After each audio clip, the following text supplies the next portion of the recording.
नमस्कार दोस्तों, मैं डॉक्टर चंदनमल शर्मा, सहायक आचार्य भूगोल।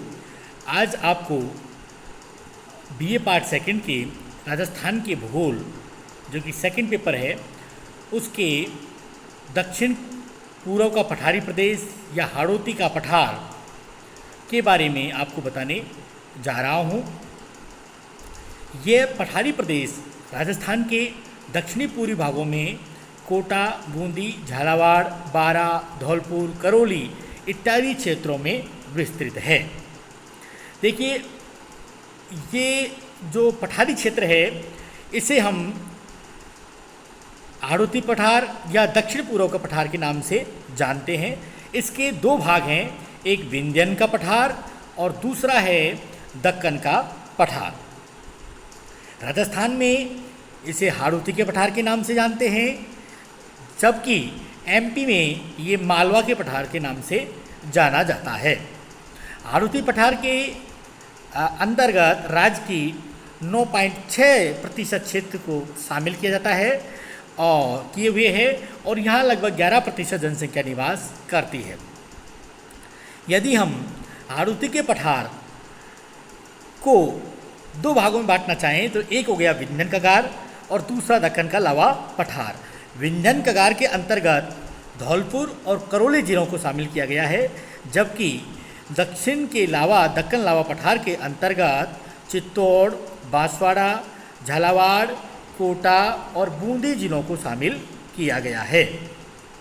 यदि हम भौगोलिक दृष्टि से देखें तो ऊपरमाल का पठार और मेवाड़ का पठार मिलकर के हाड़ौती के पठार के नाम से जाना जाता है।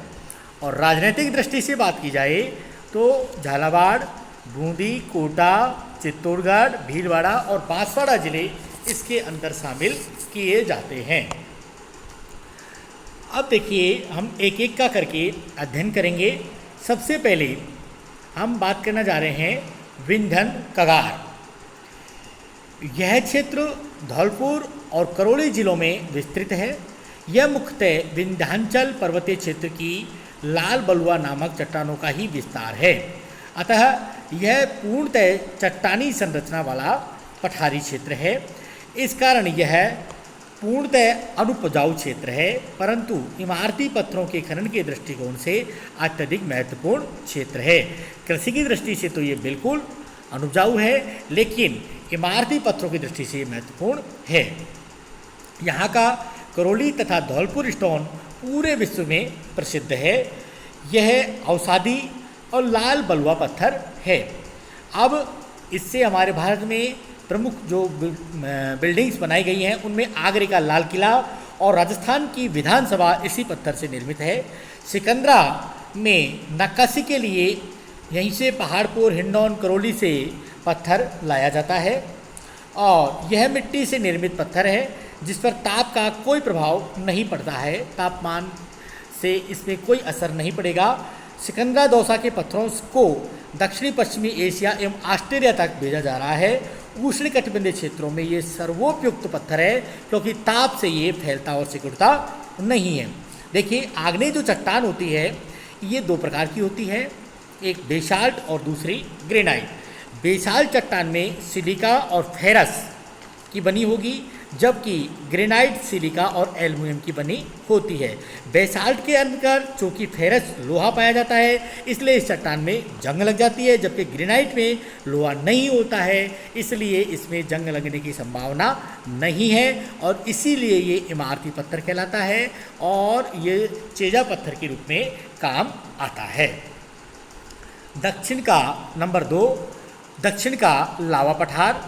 यह क्षेत्र कोटा, बूंदी, झालावाड़, भीलवाड़ा जिलों में विस्तृत है। यह संपूर्ण क्षेत्र लावा जनित मध्यम काली मिट्टी से निर्मित है। कैसी मिट्टी से है? मध्यम काली मिट्टी से निर्मित है।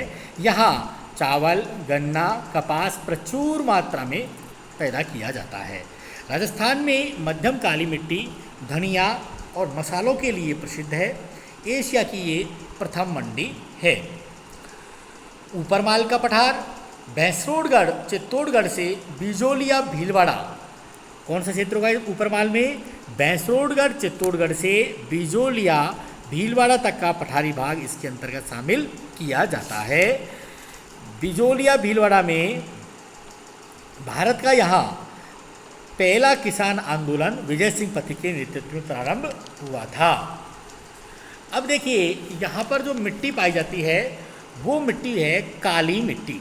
अब काली मिट्टी की क्या फॉर्मेशन है, क्या इसकी उपयोगिता है, इसके बारे में हम आपको बता रहे हैं। देखिए ये प्रमुखतः इसी क्षेत्र में काली मिट्टी पाई जाती है जो कि लावा निक्षेप से बनी है।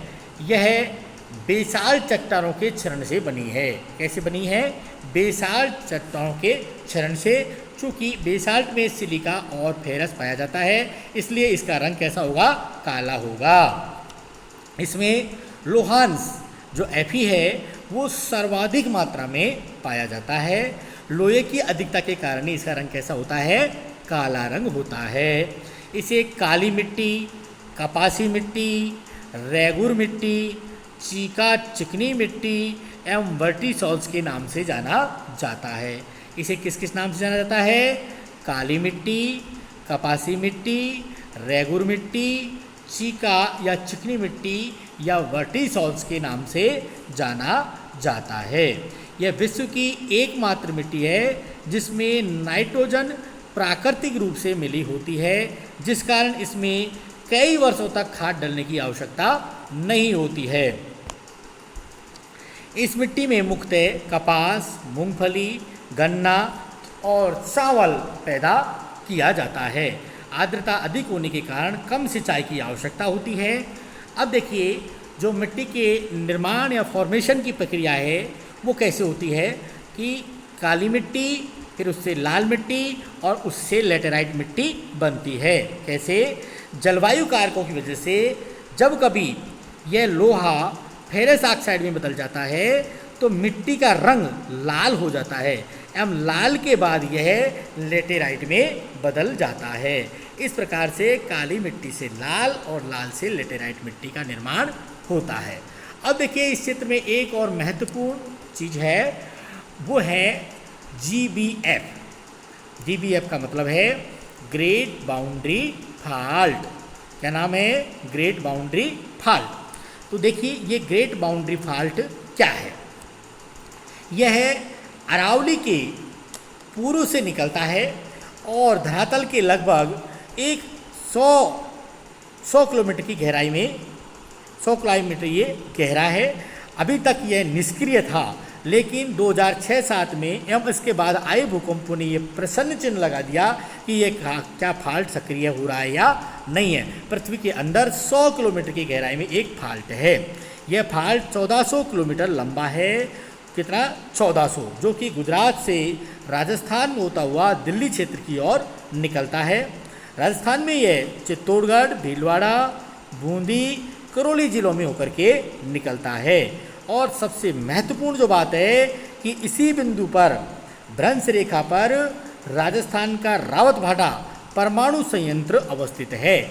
यदि ये भूकंप क्षेत्र, ये जो ग्रेट बाउंड्री फॉल्ट है अगदी सक्रिय हो गया तो यहाँ पर ये जो हमारा रावत भाटा का परमाणु संयंत्र है ये इसमें विस्फोट हो सकता है। और इसमें विस्फोट होने का मतलब है कि संपूर्ण राजस्थान को बहुत बड़े रेडियो एक्टिव विकिरणों का सामना करना पड़ेगा। जैसा कि आपने हिरोशिमा और नागासाकी के नाम सुने होंगे, वहाँ पर अमेरिका द्वारा जो परमाणु बम गिराए गए थे, आज भी वहाँ पर लोग लंगड़े लूले पैदा होते हैं, क्योंकि रेडियो एक्टिव किरणों का प्रभाव बहुत लंबे समय तक रहता है। इसलिए यदि यह फॉल्ट सक्रिय हो जाता है और यहाँ पर भूकंप आता है तो बहुत बड़ी त्रासदी को जन्म दे सकता है। सभी को धन्यवाद। Thank you.